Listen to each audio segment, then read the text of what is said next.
In today's video, I'm going to teach you how to add active contributors fundamentals in TradingView Pro. This feature is really helpful if you want to quickly see how many analysts or contributors are actively covering a particular stock or asset, and use that information alongside your technical analysis. I'll walk you through the exact clicks you need to make, step by step, so you can follow along on your own chart. First, make sure you're logged into your TradingView Pro account and that you have a chart open for the symbol you want to analyze. It can be any stock, crypto, or other asset. Once your chart is open, look towards the top of the screen for the indicators button. This is usually near the toolbar where you change timeframes and chart types. Go ahead and click on Indicators to open the indicator search window. When the indicators window appears, you'll see several tabs and categories. We're not searching manually here. Instead, we're going to use TradingView's built-in organization. Look for the section labeled Fundamentals.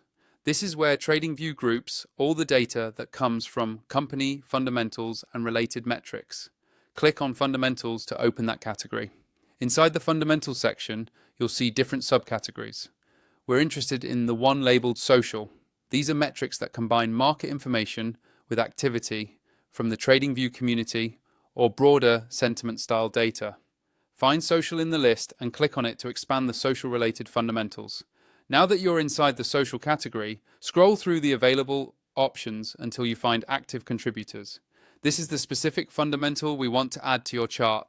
Once you see active contributors, simply click on it. TradingView will automatically apply it to your current chart. After you click it, you should notice a new panel or overlay appearing, usually below your price chart. This panel will show you how many active contributors are associated with that symbol over time. If your chart looks cluttered, you can resize the new panel by dragging its top border up or down, or hide it temporarily using the eye icon in the chart's data panel. You can repeat this process for any other symbols you're tracking. Just switch to a different ticker, and the active contributors fundamental will update automatically for that asset. If you don't have TradingView Pro yet and want to unlock these kinds of tools, use the link in my description to sign up.